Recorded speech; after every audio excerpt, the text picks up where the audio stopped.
This is a Roqe Media series, The Contemporary History of Iran, Part 16.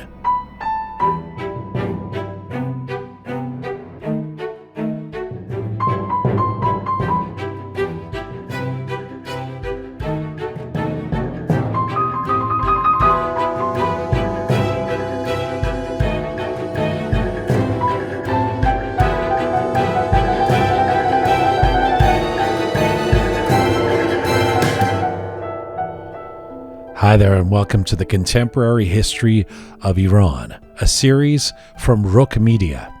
This is Part 16, The Constitutional Revolution of 1906. I'm Jian Ghomeshi. Our aim with this series is to explore the events, personalities, and issues that have shaped modern Iran. We want to do this as much as possible through a non-traditional lens, through snapshots of change, and using alternative voices or angles. This series is mostly in English, and will feature a new episode posted every Thursday across our Roqe Media platforms. We will post subtitled excerpts with Farsi Zirnavis on our YouTube and Instagram sites. We are coming to you on roqemedia.com. It is there that you can link to all of our platforms, and we invite you to check out parts 1 through 15 of this series that are already posted. To become a sponsor or patron of Roqe Media, please contact us through our website. The Contemporary History of Iran is brought to you in part by Yazdani Law Group.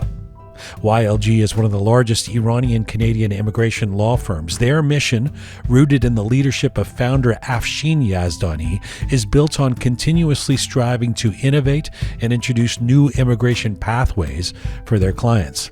Afshin began his career as a lawyer and law professor in Iran, and his company has now made it their goal to provide the best, simplest, least risky, and most inexpensive way to immigrate to Canada.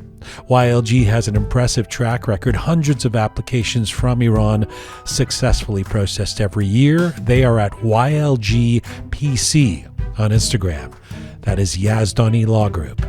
All right, let's get started. Here now is the Contemporary History of Iran, Part 16.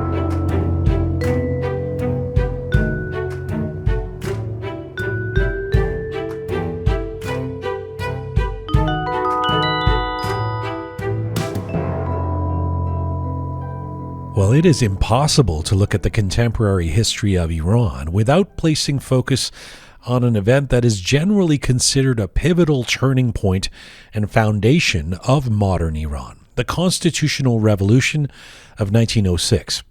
In the early 20th century, in the midst of widespread discontent with the corruption and inefficacy of the Qajar Dynasty and its new leader, Mozaffar ad-Din Shah, a powerful movement formed and mobilized aimed at changing the structure of the monarchy from despotic to constitutional, and to adopt representative governance by introducing the country to a parliamentary system. It further resulted in a written constitution in which a separation between different branches of government was recognized. But, of course, like much of Iranian history, it was not as simple as all that. That same landmark constitution was abolished only a year later, and a coup and a civil war ensued before it was re-established in 1909, with Iran subsequently finding a new 11-year-old Shah at the helm. So, how important was the period of the constitutional revolution in the formation of modern Iran? What gave rise to it, and what is its legacy? And how do we assess the goals of a pursuit of liberal secularism or parliamentary democracy, or the containment of clerical dominance and the limiting of the power of the monarchy in the aftermath of the century that followed? Well, my guest today is an Iranian-British historian, author, and scholar who has quite literally published a book on this subject. Dr. Ali Massoud Ansari is an expert in modern history with a focus on the Middle East. Dr. Ansari is a professor of Iranian history and founding director of the Institute for Iranian Studies at the University of St. Andrews. He's a senior associate fellow at the Royal United Services Institute, an associate fellow at Chatham House, and the president of the British Institute for Persian Studies. Dr. Ansari was born in Rome, Italy, obtained his master's from King's College in London, and his doctorate from the School of Oriental and African Studies at the University of London. Dr. Ansari has published articles in prestigious journals and newspapers such as The Guardian, The Independent, and The New Statesman, and has been a regular presence at events and conferences about Iran. He is the author of several books, including The Politics of Nationalism in Modern Iran, Iran, A Very Short Introduction, Iran, Islam, and Democracy, The Politics of Managing Change, and germane to today's discussion, his book of 2016, Iran's Constitutional Revolution of 1906 and Narratives of the Enlightenment. And right now, Dr. Ali Ansari joins me from Fife, Scotland today. Hello, sir. Hello, and thank you for that introduction. I should just perhaps give you a slight correction on the wonderful list of titles you gave me, because I'm no longer at Chatham House and I'm no longer president of the British Institute of Persian Studies. So I used to be, so that can go in the past, but maybe that can be basically removed. If you're no longer the president, I'm not sure we can continue with this interview. I know. But, I thought, maybe it'd be led on a false pretense, unfortunately. Your titles rise and fall like the Shahs of the early 20th century. Well, we like the academics, they like to accumulate titles. That's the thing, yeah.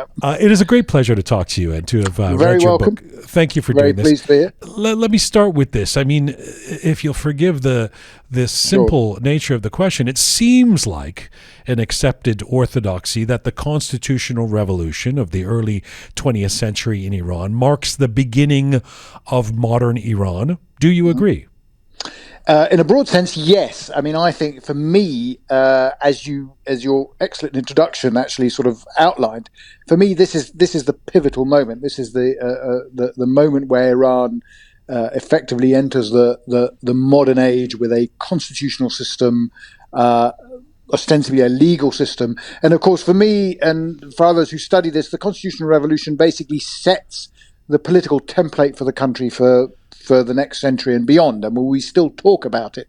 It's an extraordinary event in sort of completely changing the nature of the political organization of the country. And for instance, even after the Islamic Revolution in 1979, those basic elements of a sort of at least in theory, a constitutional system of having a parliament and so on and so forth, nobody's ever done without it. They probably systematically ignored parliaments and ignored things, but nobody's had the sort of the courage to get rid of it. So in a sense, it's become something that's quite fixed in the political landscape of Iran. All right. Well, I want to get to all of that. Let me ask you about terminology to begin with. Sure. I have found it confusing.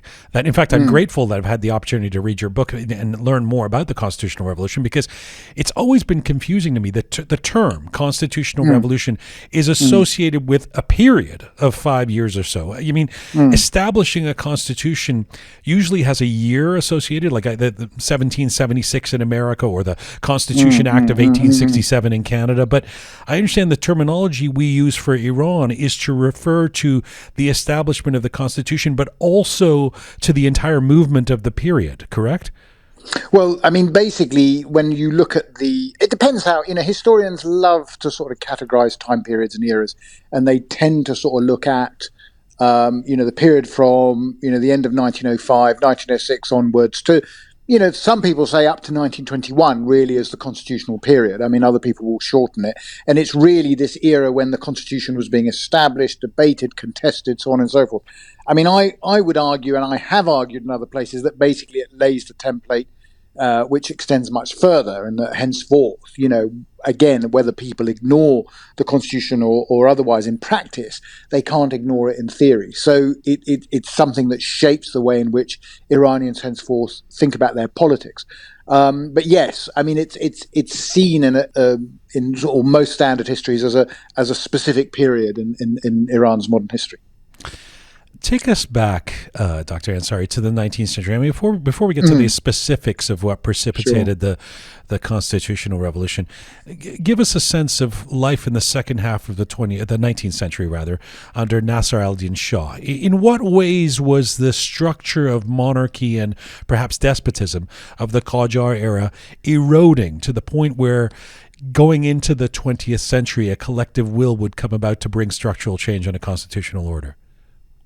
Well, the sort of the decline of the Iranian state, the decline of the Qajar state, had been really taking place since the early 19th century. But it was only, as you say, in a sense, in the second half of the 19th century that people began to sort of address these issues much more earnestly. And I think there was some early hope under Nasruddin Shah's reign when he had the very active and energetic and reforming prime minister that we know, known to posterity as Amir Kabir, who basically tried to, to reimagine, the Iranian state, to bring it into some sort of sense of, efficiency and ability to deal with what they perceived to be the challenge, really, of European powers and European imperialism, particularly what was going on in the north, the Russians, but of course the British, who were establishing themselves in India. So Amir Kabir's death, basically his execution, by Nasruddin Shah, basically terminates that early promise of the hope of change. And really what you see for the rest of the 19th century is this sort of gradual sort of decline in inactivity, with a lot of agitation from intellectuals, some who come from sort of what we might term the clerical classes, but also from the landowning classes and others, who are trying to agitate for greater and greater reform, but finding themselves also caught between the sort of rival imperial powers of Britain and Russia that often curtails the possibility of doing anything, certainly from the Russian side. Right. But also, what it means is that, nothing happens. We get into this sort of, a stagnation, really. The death of Nasr al-Din Shah seems pivotal here. I mean, he's assassinated after 50 years on the throne, mind you, in 1896. His son, Mozaffar al-Din Shah, takes over. But he's a very different personality. How would you describe the change?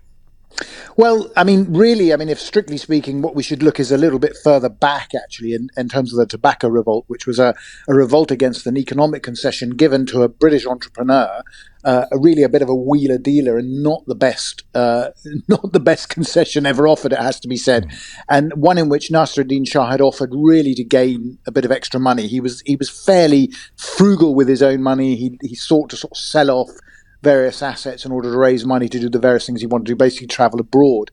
And that tobacco revolt is seen by a number of writers, including the British Orientalist Edward Brown, as a pivotal moment, the opposition to that tobacco concession, the fact that opposition mobilized to basically force the Shah's hand to remove the concession. Edward Brown and others say this is the beginning of the Persian or the Iranian Awakening. This is the time when basically a sort of a political awakening happens. But it's a modest thing. The thing is that in the history of the sort of political awakening and sort of liberal movements in that sense, there is a sense that something can be done. We can resist the monarch, we can force his hand, we can get him to change very unpopular policies. A crack in the armor, right? Yeah, that's what it is. I think some people exaggerate its consequences, but nonetheless, it's a significant moment. But you're quite right. The Shah is then assassinated in 1896. We still sort of settle back into a sort of element of stagnation. His son comes in, and with great sort of tragic irony in some ways, his son is even more inept and even more inactive than the father. So, this sort of notion that, we have a new king on the throne, he might have a bit more energy, he might be able to want to do things. Actually, he doesn't. Mozaffar ad-Din Shah is actually, more anxious to acquire title and honors and than his father, but probably, does even less. So the malaise is really settling in. So how does Mozaffar al-Din Shah, Qajar's weakness, that ineptitude you've just spoke about, not to mention, from what I understand, he's not as much of a strong man, he has more liberal tendencies. How does that, at the turn of the century, translate into the conditions where Iranian educated elites and even religious authorities are interested in a curb on royal authority and the establishment of some kind of rule of law? Well, what's interesting about it, I wouldn't call Mozaffar ad-Din Shah liberal, by the way. I don't think he had a particularly a liberal bone in his body, actually. He's basically, his hand is forced in 1906 to make concessions, and he's also very ill.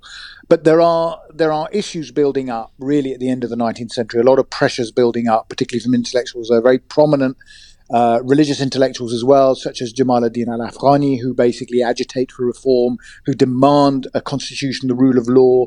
There's the Armenian Iranian Malkam Khan, who's sitting in London, produces a newspaper called Qanun, which he sort of harangues the Qajar government and says, in order to move anywhere, we need the rule of law. I mean, basically, they promote these liberal ideas that they get really from France and Britain. And in 1899, for instance, there's a school of political science and law is established in Tehran by Furughi, I think his father, and also the prominent intellectual of the constitution afterwards. And these all start to feed in and seed ideas. But what's fascinating about the revolution itself is that what sparks it is something quite small, and it as with all with these things, it's quite trivial and not really foreseen. It's normally to do, as in this case, with a sort of like a tax revolt. There's a very, very avaricious Belgian customs official by the name of Monsieur Naus, who basically goes around trying to collect customs revenues. He's seen as corrupt. He's seen as oppressive. And basically, it's his, oppressive tendencies that tends to sparks off a certain protest. But the most interesting thing is that the last sort of British sort of report at the end of 1905, dispatched to London at the beginning of 1906, makes no indication, sort of basically says that nothing is happening in this country. The country is just stagnating. And, yes, there's been some protests in certain areas, but we can't see anything happening. And it's a salutary lesson, actually, that, even with widespread sort of diplomats, intelligence on the ground, whatever, sometimes you just don't see things coming until they hit you in the face. Right. And literally, it's a few weeks later that the whole process of the protests emerging starts to galvanize, and what we now know as the constitutional revolution basically starts to unfold. Not the only Iranian revolution of the 20th century. Some people didn't see coming, right? Exactly. Well, or any movement. I mean, I often say to students as well, if you look at the Arab Spring or you look at other things, these things are often triggered by seemingly quite trivial incidents. Well, you talked about the British and the Russians. I mean, there's also and I'm glad that you were giving a specific example to illustrate this. I was thinking of one where there's an imposition of tariffs to repay a Russian loan for Muzaffar al-Din's royal tour. I mean, it's such a cheap kind of event, and yet you can see even in the contemporary context how that would draw the ire of the citizens, right? Oh yeah, I mean, at the end of the day, I mean, we also have to understand that the politically active segment of the population at this stage in Iran is very small, but it's quite active. I mean, this is the difference. I mean, I think some foreign observers look at it and they say, well, nothing is really happening. But the fact is, we have a population in Iran of perhaps, say, about, I mean, we don't know for sure, but say around 10 million. The population of Tehran itself is perhaps, we can estimate, around 250,000. These are fairly small, but then that also means that the politically active population is likewise small, but it's quite influential. And, a lot of them are agitating for changes. And in some cases, the British at the end of the 19th century, or, certainly the second half of the 19th century, were actively engaged in sort of trying to satisfy some of these reformist yearnings by supporting ideas for political change. But a lot of that was resisted by the court, be it Nasruddin Shah or Muzaffar al-Din Shah, because also that's where the Russians were most powerful. The Russians had a much firmer grip on the court, and they weren't interested in any idea of liberal sort of constitutionalism. The Tsar was an autocrat, and what he wanted to see in Iran was similar autocracy. And of course, that's where, what happens in 1906 is actually a very, very strange coincidence of events, a coincidence of events, conjunction of events, if you will, that allow the constitutional revolution actually to unfold. And one of the important things is that Russia is temporarily taken off the scene. Right. I mean, that's something that's quite important. Since you're mentioning the political class and ideas, and your book that you've edited deals with the ideas of the Enlightenment. Yeah.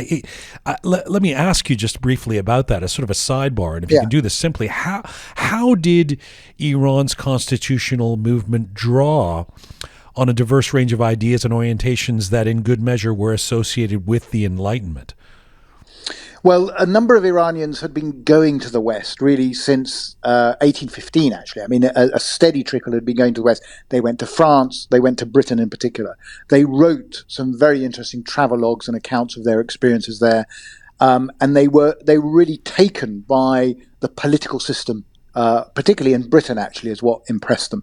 And they compared it and contrasted it with what they found at home, and realized in some ways that what Britain had in some ways was they'd applied certain lessons of what we would now term the Enlightenment. So basically, things about the rule of law, a sense of discipline and order, good governance, education, and other things. And of course, the British, in their early days, certainly argued with the Iranians, who they were trying to basically cultivate. I mean, they sought to cultivate them against their Russian opponents in that sense, was to say, look, these are ideas that you can absorb, you can turn to good effect and apply in your own country. They never said, for instance, that the Iranians or anyone else was actually incapable of doing these things. They would actually, if you look at early accounts, the British would say, look, 200 years ago, we were nothing.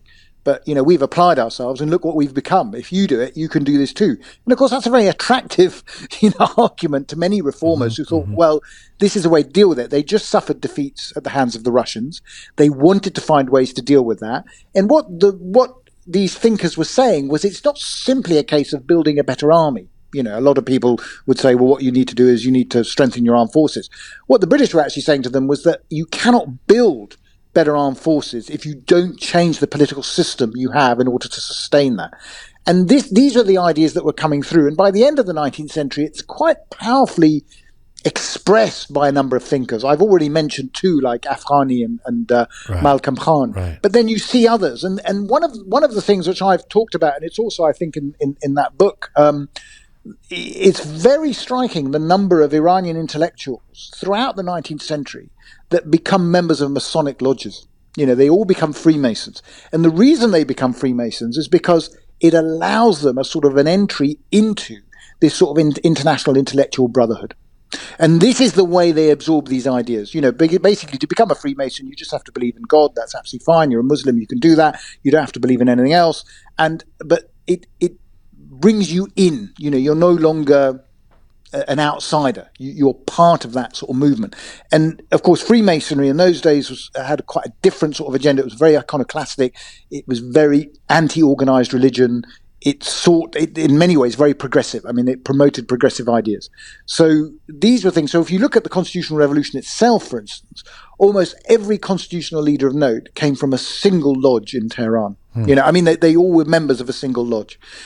And these were means by which these ideas, in my view, Okay, hang on a second. Just with Sure. respect to the Enlightenment, and forgive the naivete of this question. Sure. As a kid of the late 20th century, early 21st century, I don't, and who grew up in the West, by the way, like you. I mean, Sure. I don't totally understand. You write at one point in the introduction essay to that book, you say Iran's written constitution introduced modern concepts of citizenship and political rights to Iranian politics. Okay.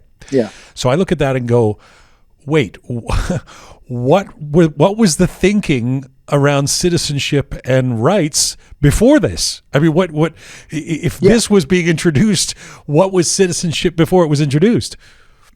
Well, basically, prior to that, you see the ideas, and there are a number of interesting discussions between, as far where my work lies, really between British and Iranian officials in the early 19th century and others, and they talk about that. They talk about the different nature of their political systems, and the Iranian political system is basically an authoritarian system based around the monarch, and the monarch has his subjects. I mean, you have to look at it in terms of the monarch and his subjects, and the monarch has, theoretically at least, absolute control.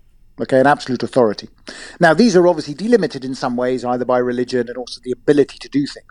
But there's no sort of constitutional, legal, or other sort of control on the monarch's power. And there's a very famous scene recounted by a British official. This is, in the early 19th century, when he talks to Fath Ali Shah, who's the second Qajar monarch, and they contrast the different systems. And Fath Ali Shah says to this official, Sir John Malcolm, he says, it sounds to me as if your monarch is simply the first magistrate. He doesn't really have much power. He can't really do much. He's subject to the law. Hang on a second. Are you saying that the concept of citizenship then, pre-constitution, would be you're not necessarily the citizen of a country, you're the subject of a monarch. Yes. So basically in the early so if you look if we're discussing here, what are one of the contributions of the ideas of the Enlightenment? And remember that when I was looking at that book, I talk about narratives of the Enlightenment in the plural, because there are obviously different types. And there's the French Enlightenment, there's the British, there are different aspects of it, and it's a very big sort of European movement. And sometimes you can't ascribe, by the way, national characteristics, but it's quite interesting to see how different strands develop in different areas. And of course, the difference is really that concepts of rights, I mean, the idea that a citizen, you have a right, is a very, very 18th century Enlightenment idea. I mean, prior to that, you don't have the concept of rights.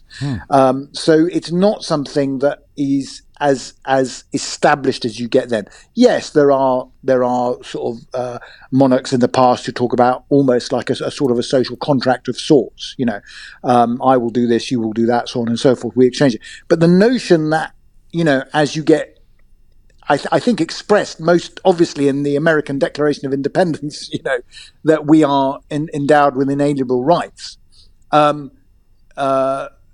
This is something that's really a product of 18th century political thought. See, when the actual 1906 Constitution gets created, why was it not an option? I mean, given the dissatisfaction, given the will to change things. And again, maybe this is a naive question, but why was it not an option just to get rid of the monarchy altogether and establish a parliamentary system only, vis-a-vis like America? Well, it's very interesting. I mean, it's a fascinating question, because basically the three options ahead of them are the British system, the French system, and the American system. The way they look at it is they see the British system as most suitable to what they want to do, and partly it's also to do with the fact that by overthrowing the monarch would be, in a sense, seen as a step too far, right? I mean, for them, they want to get something done. So they find, in a sense, a medium line to it. So they don't want to get rid of the monarch. And the revolutionaries say this. They say there are people who argue that, particularly the Russians would say, when they were trying to rubbish the constitutional movement, that your role, you're anarchists, you're basically the equivalent today of terrorists or something, and you want to overthrow the entire system. Now, there were many clerics who supported, obviously, the Constitutional Revolution, and they would not have supported the Constitutional Revolution, I think, at the time, if you were getting rid of the monarch altogether. I mean, this is not 1979. The clerics liked the monarch. They liked having a monarchy. Because the monarch is basically also a concept that sits quite well within their Islamic worldview. Okay, as long as he's a Muslim monarch, of course. I mean, this is what we're talking about. So it's not something that you see in 1979. This is quite different. I mean, 1979 has different antecedents, of course, different influences. The influence, to my mind, of the Constitutional Revolution that is the most profound is the British model. I mean, that's what they want to follow.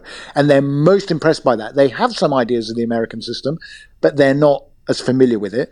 And the French system is too far for them. The idea in the French system that you execute your monarch and so on and so forth is just not something they want to. This would be too disruptive. The order would be too disruptive. Of course, the British had executed their monarch, back in the 17th century, but it's not something that has any proximity. And for them, the British model of parliamentary, in a sense, democracy with a limited franchise, by the way. I mean, it's not I hesitate to use the word democracy because these are not terms they would have necessarily used themselves. I mean, what they talk about a lot is the republic. And when they use the term republic, of course, in the 19th century, what they're meaning is a system of the rule of law. So the British system and the French system are both republics in that sense. One has a monarch, one doesn't. But the fact is that's the way they look at it. These distinctions that we are familiar with come later.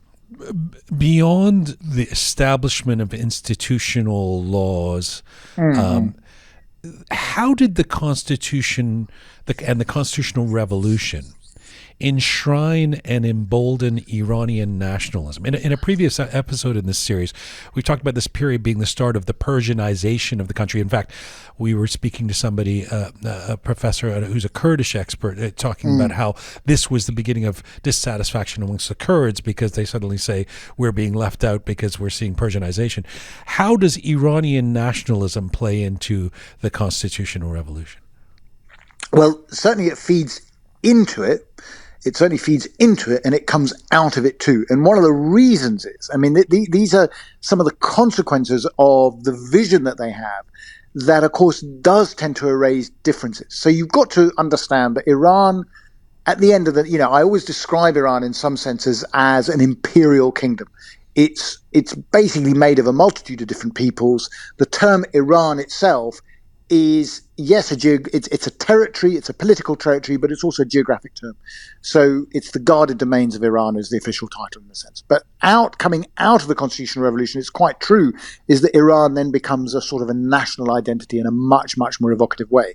And Iran and its intellectuals are much more successful of basically transforming this imperial state of the 19th century, if you can use that term, into a national state in the 20th century without significant loss of territory. I mean, the Ottomans weren't successful at this. Other empires were not successful. But the Iranians did it in some ways. But one of the costs of this is exactly what your previous speaker, in a sense, says. So let me give you an example. I always use this example. One of the things that the constitutional revolutionaries wanted to do, they never got round, they never able to. Ultimately, it lies in the time of Reza Shah when this happens. But what they want to do is they want to introduce, they say, we have to educate our public. We have to educate them. These ideas in the Enlightenment, what we need to do is we need to educate our public. But when that comes up, people say, well, how do we start this? How do we do this? Well, we have to get a language of instruction. Okay, so how do you do this? Well, we need a standard language of instruction. And then, of course, it gradually resides that when they start mass producing education in a sense, the language that is chosen clearly is Persian. Persian is the language that at least is the first language, or at least the second language of the majority of the population, and it's seen as a unifying factor on the Iranian plateau. It's part of Persian culture. So naturally, in a sense, if you're going to pursue sort of policies of mass education, a sort of development of a modern state in a way, what you end up seeing actually is the gradual erasure, in a sense, of the differences and distinctions, because it's just simply not possible to do it otherwise. Right. In the Ottoman Empire, by the way, as an example, when they did that, when they wanted to introduce mass education, what they decided to do then was to opt for the language of the majority of the population at the time. And the language of the majority of the population was Ottoman Turkish or Turkish in Anatolia. But of course, that alienated all the Arab centers of the empire, and that's one of the reasons why the Ottoman Empire could not hold together. But Persian was seen as a language that could keep, most of the peoples of the Iranian state together. Okay, so by 1906, we have a constitution, and then the next few years play out like an episode of Game of Thrones. I mean, it does. It's this messed up roller coaster. So Muzaffar al-Din, who presides over the constitution, then dies. 40 days later. Very conveniently, his son Muhammad Ali, no relation, is then. No relation to Muhammad Ali. Right? It's the son of Muzaffar. He is opposed to the constitution. By 1907, he's in power, dissolves the National Assembly, abolishes the constitution. Why? Well, we have to sort of turn the clock back slightly here, because 1906, as I was mentioning earlier, is a period when the Russians are off the scene. Okay, so the Russians are off the scene. They suffered a defeat in the Russo-Japanese War, which is absolutely shocking. I mean, most people around the world, they couldn't believe that the Russians had lost a war to the Japanese, an Asian power.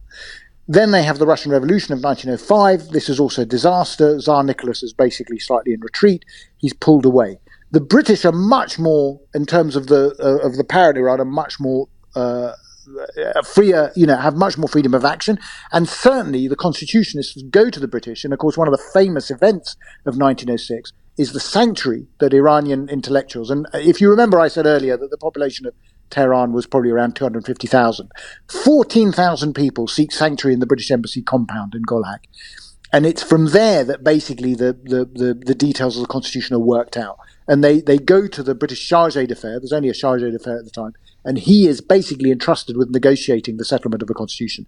So that's what happens within Iran. Unfortunately for the Iranian constitutionalists, the government in London is not remotely interested in supporting this, because what they're more into, it's a great tragedy, to be honest.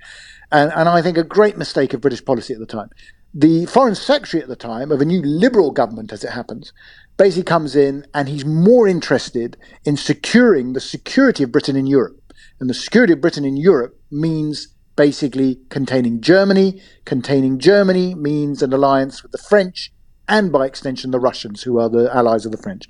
What this means is that by 1907, the British sign a convention with the Russians to settle their disputes in Asia, so they can look forward to a much more constructive relationship in Europe. This is a disaster, the Anglo-Russian Convention, because basically what the British, for reasons that are known probably only to Edward Grey, they basically agree that the north of Iran, all those populated centres, all those areas of constitutional agitation become part of the Russian sphere of influence. And that Russian sphere of influence, the British will not interfere in. And it's there that, Muhammad Ali, what I was saying earlier, of course, the Russians are much more, in control in the court. They have much more influence. Muhammad Ali is a reactionary with a capital R. And he basically, with Russian encouragement, goes off to suppress the constitutional movement. He's not interested in it. And of course, the British don't do anything. They don't do anything because they say we signed an agreement with the Russians. But I don't understand why it was so easy to, I get what you're saying about Tabriz in the north and the Russian influence, but why it was so, I was in preparation for this interview rereading Abbas Amonat's book, Modern Iran, and he talks about how the support for the constitutional revolution was pluralistic. There was this diverse social and political groups participating. Why was it so easy? By 1908, there's a coup, there's the destruction of the Majlis, the abandoning of the constitution. I'm not saying it was easy, but why does it get rolled back so dramatically only a year or two later? Well, there are two things, basically. The first thing is that the Russians bring force. Okay, so the Russians have basically control over the one military force in the country that is worth anything, and that's the Cossack Brigade.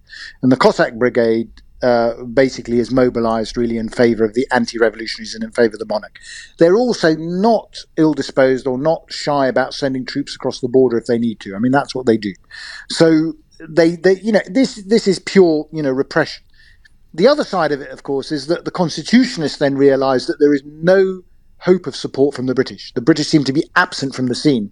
And there's a very famous appeal to England that one of the prominent revolutionaries, Hassan Taghizadeh, does when he goes to London in 1908 to plead with the British to come to the assistance of the constitutional revolutionaries. And he makes a very interesting point. He says, we're not asking you to interfere in our politics. We're quite prepared to manage this situation ourselves. But we are asking you to stop the Russians interfering in our politics. It's an interesting nuance, And of course, the British at the time are just, basically absent without leave. They don't want to do it. And that's why, basically, there is, certainly in 1907, and, this period, that there is, what they call the minor autocracy or minor dictatorship. Yes. But then finally, the revolutionaries, build up a momentum of force of their own with certain tribal groups and others, and Sattar Khan in the north, and they basically are able to put Muhammad Ali back in his box. But it's a struggle. Basically, the country descends into a very, very fractious civil war, and it's partly the consequence, I have to say, that also the constitutionalists themselves were extremely idealistic about what they thought they could achieve. And, when the first parliament sat, it sort of suddenly occurred to them that they had none of the means, no means of government. There was no sort of bureaucracy or anything. The government of the Qajars. Right. So when they sort of sit in parliament, they say things like, we're going to have mass education, we're going to have a railway line, we're going to have conscription. And there's no infrastructure. And someone says, well, how are you going to do this? Right. And they said, and this is the interesting thing, they say, well, the king will pay for it. He says, no, I'm not going to pay for it. You have to raise taxes. But then, of course, when you say raise taxes, they say, well, how are we going to raise taxes? There's nothing. Do you see? Do you see the problem? The problem is there. Right. So there's this fractious civil war over the next 2 years. And then in July 1909, as you've intimated, pro-constitution forces marched from the provinces to Tehran, deposed the Shah, Muhammad Ali, reestablished the constitution. And then something funny happens, which is, again, I understand that I'm doing this through the prism of the 21st century sitting in the West, but the parliament votes to place, so the constitution is reestablished, Majlis is there. Then the parliament votes to place Muhammad Ali's 11-year-old son, Ahmad Shah, on the throne. If these enlightened constitutionalists were so enlightened, could they not have predicted that this is going to end in disaster over the next decade? No, not if you sort of believe that. You see what they're arguing. I mean, and this is a very sort of like it's a standard procedure. I mean, what's very interesting about it is that the Parliament takes the decision to depose a particular monarch and put another one on the throne, and that's precisely, actually, if you look at it, what the British parliamentary system did in the 17th century. Of course, I mean, they deposed and then they put people that they considered to be more favourable. Of course, Ahmad Shah is very young, but also they try and imbue in this idea that his form of kingship has to be different to his father's. I mean, it's that sort of element. It's not entirely, I have to say, misplaced at all. I mean, these are things that would have been quite common, really. I think to even. You could see in revolutionaries in other countries. Not all revolutions. I mean, I think our problem is that we see all revolutions through the prism of the French, Russian, and Islamic Revolution in 1979, and that slightly colours what we're thinking. I would say, I mean, this is my argument, and I say this to students actually. I say, which was more successful, the American Revolution or the French Revolution? And it's a question that people have to ask.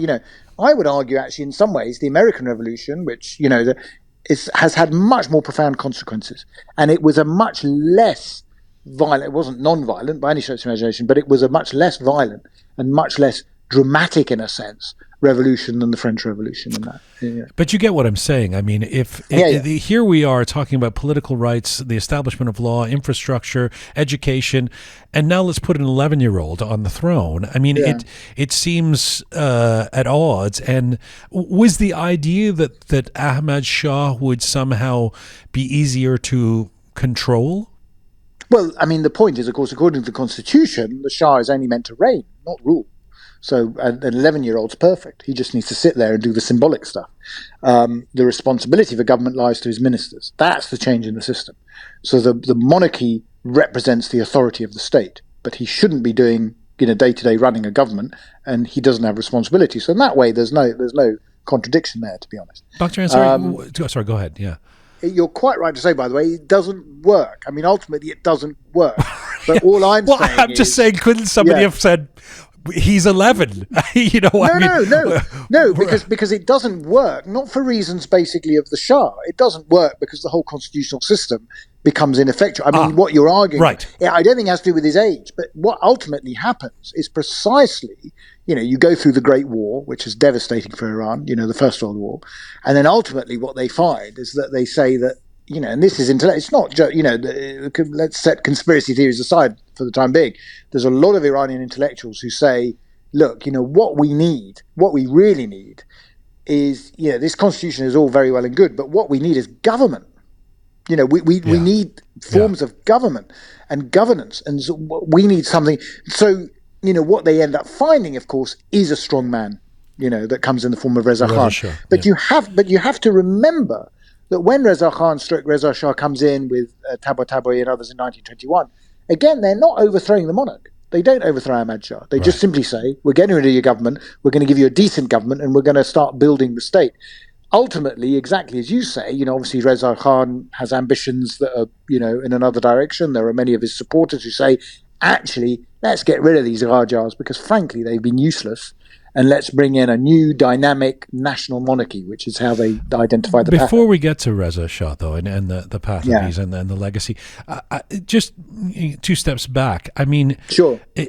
I'm just curious what happens to this fertile movement of the constitutionalists who win by 1909. I mean, I guess by 1914, say, Iran is a fundamentally different place from what it had been a decade earlier. But this movement for liberal reforms, is it just that between the ongoing opposition from the Qajar regime, the clerical conservatives, the external great powers, Russia, etc., it just loses its momentum? Is that what happens? No, I mean, it loses its momentum, really, because it finds that actually its ambition far exceeds its capabilities. I mean, that's the simple, So, there's enormous enthusiasm. I mean, one of the striking documents I found, and is very interesting, is that Muhammad Ali Furughi, the great intellectual and I would say godfather of national identity in Iran and nationalism, he writes a handbook for the first deputies of 1906 of what it means to be a deputy. What you're meant to do. this is the form of governments, and he basically takes the British and the French systems, and he says, this is what a right is. This is what, your rights are. This is what legislation is. This is how you should vote. I mean, these are very basic handbooks. So what you see is that actually there are people learning on the go. I mean, they're sort of like, the practicalities is learning. But what they find is they have these marvelous ideas. I mean, a lot of these ideas are then implemented under Reza Shah, of course. I mean, that's what happens. Reza Shah is the implementation period. But it takes them a long time to realize that, they can't do these things. And of course, when the First World War hits, it basically, central government in Iran, collapses in the First World War. I mean, there is no central government. It's basically local. Before the First World War, though, by 1914, what would you say? I mean, how successful would you, 100 years later, in assessing this, how successful were Iranian constitutionalists of the early 20th century in defining that relationship between the religious and the political spheres in Iran by 1914, say? Well, this is the interesting thing, and then again, it's a very pertinent question. I mean, basically, what I would say is they were extremely successful in defining the new language of politics, but they were woeful at implementing it. I mean, that's basically, the distinction. So even by 1914, I mean, there's not a huge amount that they can. I mean, the situation is very, very tough, but it's certainly true that they redefine the whole language. And one of the reasons they do that, of course, is because these are all intellectuals, and what they all go down doing is they all go writing histories and stories and narratives, and they lay down the template. I mean, that's what's quite interesting about it. It's like, history being written by the losers in this case, because all the losers are intellectuals and they write a lot about it, and they make, they say, why did we get this wrong? Why did we not get? But what they do is they embed the whole movement within the national consciousness, within the literary consciousness, if I can put it that way. And it becomes very prominent. And of course, because the constitutional revolution had huge support among even intellectuals in, prominent intellectuals in Britain and other places. I mean, they supported it. It was magnified. It was amplified, if I can put it that way. The fact that the British government didn't support it is neither here nor there in that sense. But the fact is, it became embedded within this narrative of political awakening, national awakening, if you will. And so in that sense, I think they were enormously successful. Some final questions before I let you go on legacy of this pivotal moment. So, if the constitutional revolution remains this turning point in the history of Iran as a step forward on the path to socio-political modernity, how much of the political achievements of that moment remain intact over the years of the Pahlavi dynasty? Again, there seems to be a paradox when we get to Reza Shah, where he implements and presides over a lot of the dreams of this constitutional movement. And at the same time, when it comes to reign over rule of the monarch, that's not exactly what pans out, right? That's right. So, I mean, what Reza Shah does is he's basically, with his supporters, it has to be said, and this is one of the interesting things. I mean, Reza Shah is surrounded by people who are constitutionalists. I mean, they're part of that revolutionary movement. And the main objective there is to build the state. I mean, basically, their argument is, we'll build the state, we'll build the bureaucracy, then we can start to do the things we want to do, and then we can start implementing the second stage of the constitution, which is basically to, essentially to democratize, as we would understand it. Of course, what Reza Shah does is he basically, whether by deliberately or otherwise, basically only gets to the position where he builds the state. And one of the striking things, for instance, and I think one of the great failures of the Reza Shah period in that sense, there are many great successes, but those failures, is basically when he develops the independent, when he develops a judiciary, penal codes, law systems, what they develop basically is, ironically, the rights of the state. They talk about the rights of the state, but they don't actually develop the concept of the rights of the citizen. So they don't balance out the development of a mighty state with various limitations or protections for the citizen, and that is really left to his son. Why don't they? I think part of it is time. To be honest, part of it is a determined. So I mean, Reza Shah comes in.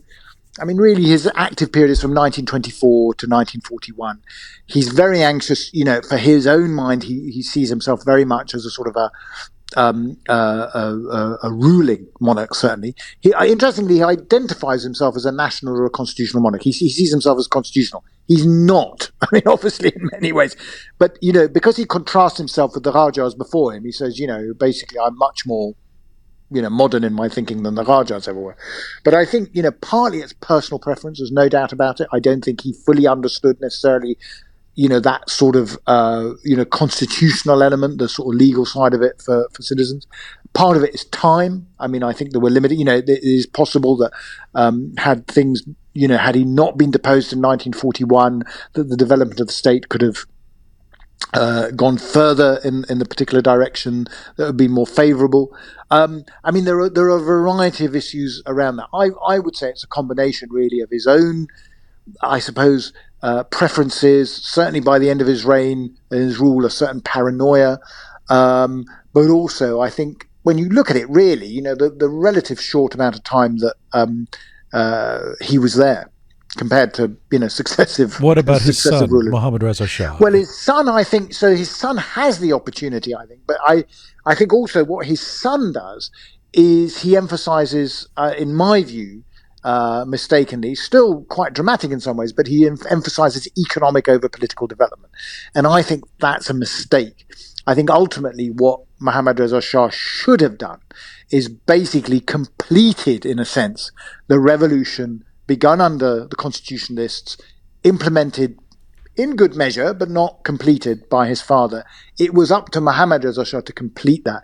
Instead, unfortunately, I think, in the 1970s, really intoxicated with oil wealth and other things, he moved more and more towards a much more autocratic system than was certainly necessary. I think by that stage, given the rapid growth in education, the rapid economic growth, so on and so forth, there was huge scope for much, much more engaged public political participation, which just simply didn't happen. Let me ask you about post-1979, because you started this most interesting chat today. He's saying that some of the vestiges, the parliamentary standards have remained intact. It would seem like the Islamic Republic of today is a renouncement of everything that the constitutional revolution would have stood for, at least when it comes to the secularizing and parliamentary system parts of it.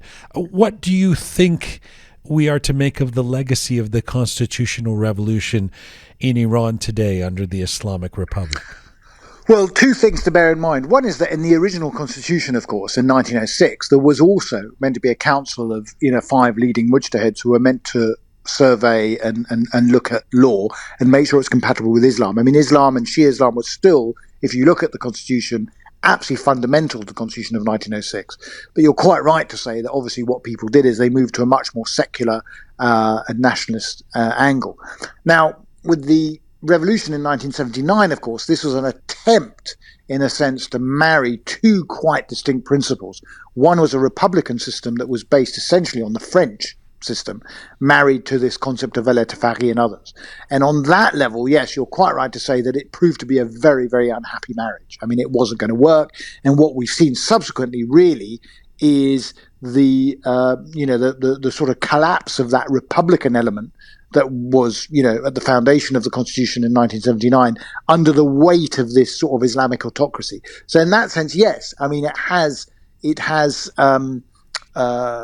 suppressed those sort of ideals. That said, what's very interesting is that they maintain the Majlis as this sort of house of the people. Yes, they call it Islamic rather than national, but it's still a Majlis and it's still very important.